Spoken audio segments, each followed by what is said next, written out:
Hola gente, últimamente estuve pensando mucho en qué clase de videos hacer que sean relevantes, les gusten a ustedes y a mí. Con esto aprovecho para decirles que si no me siguen en Instagram, empiecen a hacerlo, que anduve subiendo encuestas para conocerlos mejor a ustedes y a sus gustos. Volviendo al video, esperen.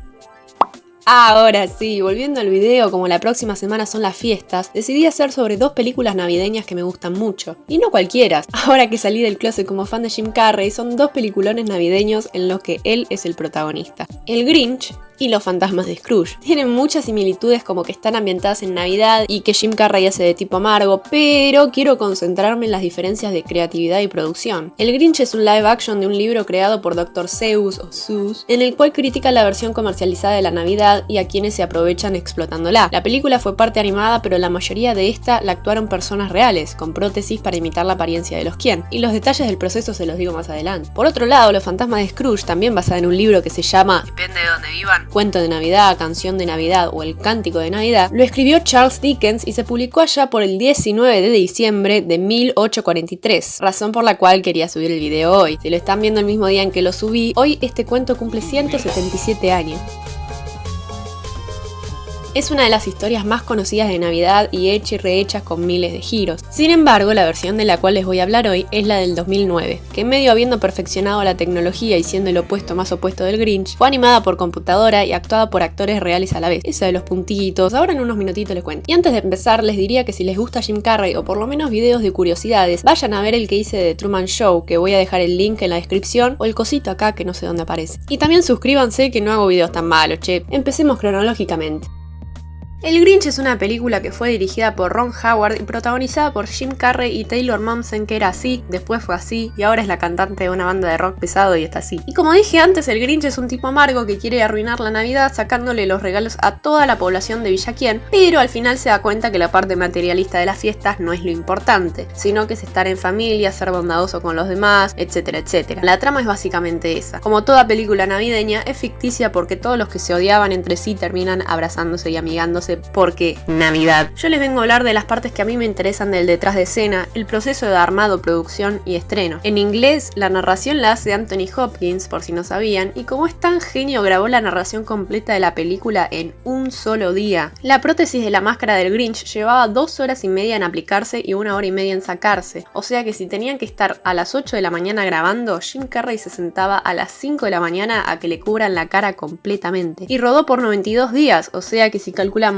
8 horas por día, usó el traje y máscara del Grinch por 736 horas. Y algunos dicen que el barbijo lo sofoca. Igualmente Jim dijo que este proceso lo ayudó a manejar su impaciencia porque tenía que estar un total de 4 horas al día, por lo menos, sentado para que le pongan y le saquen todo. Inclusive contrató a un agente de la CIA que le enseñó técnicas de cómo resistir tortura. Según él, usar el traje era como estar enterrado. El proceso de aplicación constaba en limpiarle la cara, protegérsela del adhesivo que utilizaban, para luego aplicarle prótesis por prótesis. Luego mezclaban distintos tonos de pintura verde para darle las sombras y luces adecuadas, y otros colores como amarillos, azules y rojos para crear textura y cierta transparencia a la piel. Le colocaban el pelo y estaba listo para filmar. Y datos sobre el traje en sí, era de látex y los pelos eran de una clase de bisonte y los tiñeron de verde y los cosieron uno por uno a mano al traje y prótesis. Tardaron 4 meses en hacer el disfraz completo. Tan mal se sintió el director por hacerlo usar eso, que por un día entero de rodaje hubo 2 Grinch que le pusieron un traje, máscara y prótesis idénticos para hacerlo vivir lo que Jim hacía todos los días. Y si me dejan expresar mi fanatismo por 2 segundos, a Jim Carrey lo eligieron por sobre Jack Nicholson y Eddie Murphy porque sabían que sería mucho mejor con sus movimientos corporales y expresiones faciales, ya que estarían escondidas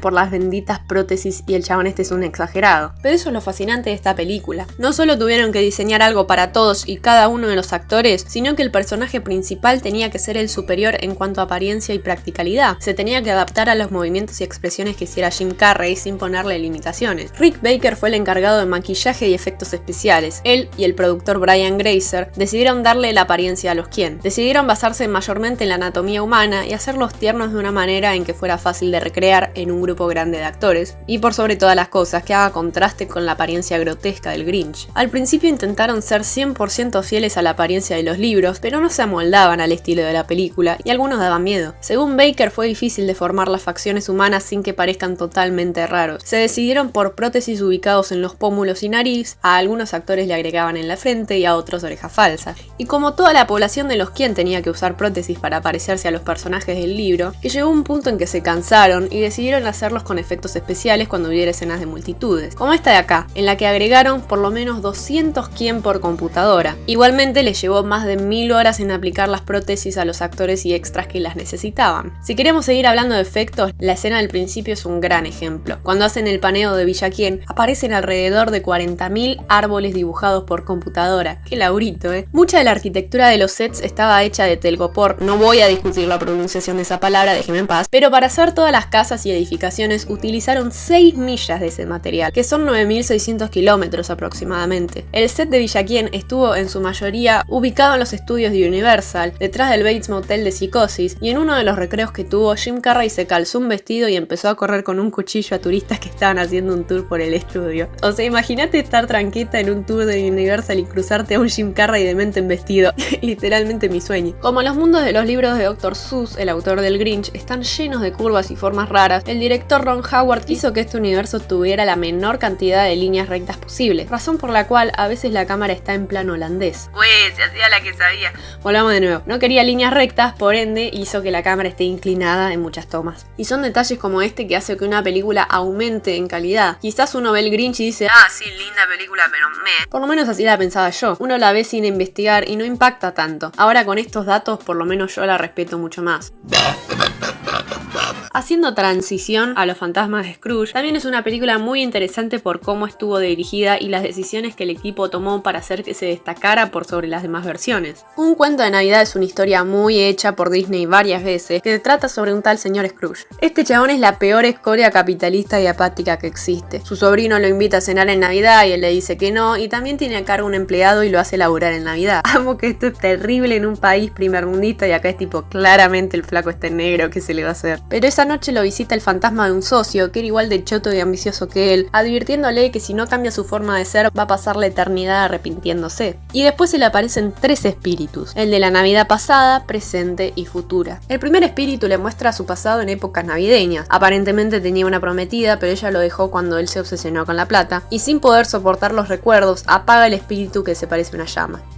Llama del fuego, no de esta. Una llama. Después le cae el espíritu de la Navidad presente que le muestra cómo están sus conocidos. La familia se burla de él y se pone a pensar que quizás tendría que pagarle más a su empleado Cratchit y dejar de ser tan gil, ya que tiene un hijo enfermo y apenas pueden comer con su familia. El último espíritu, el de la Navidad futura, le muestra las consecuencias de todas las cagadas que se manda, que más que cagadas son forradas. Le muestra su propia muerte. El hijo de Cratchit, el pequeño Tim, también murió. Scrooge se despierta en la mañana de Navidad e inmediatamente empieza a ser buena persona. Empieza a ser familiero, le dona a los pobres, le paga el tratamiento a Tim para que no palme y lo pone en blanco a Cratchit, ponele, no sé. Y así, con ejemplos egoístas y donde él sufre, aprende a tener empatía y espíritu navideño.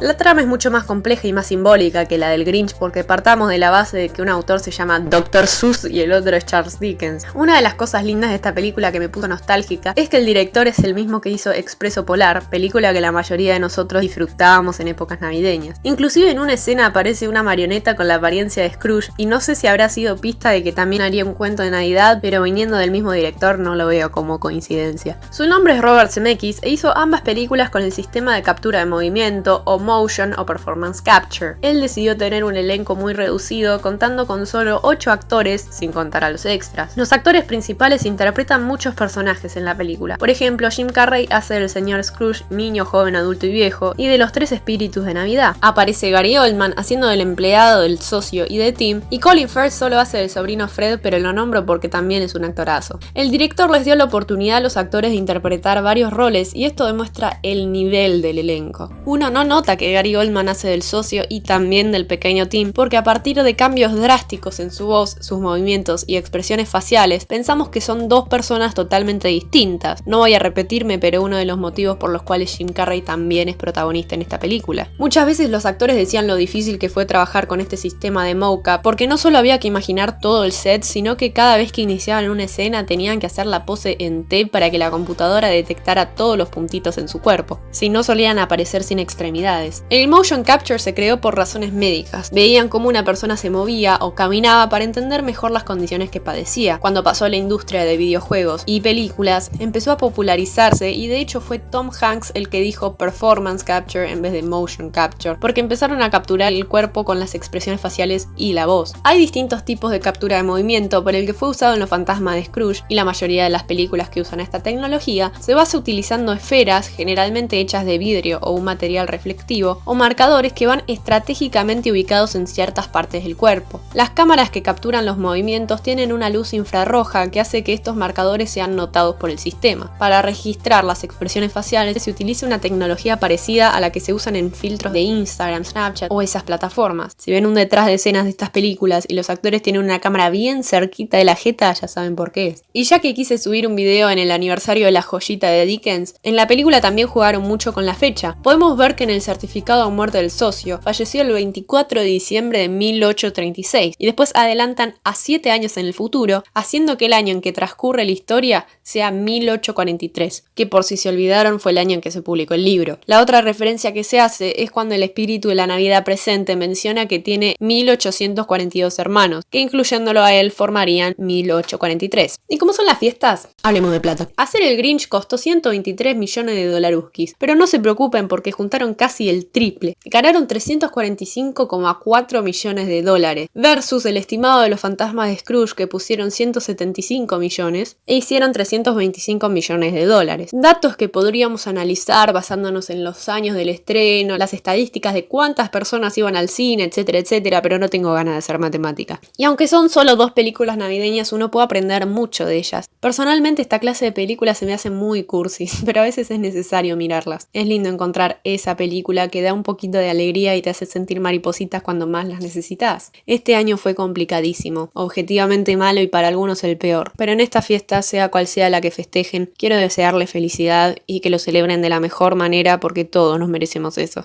Gracias por estar, les deseo alegría y felices fiestas. Nos vemos en el próximo video.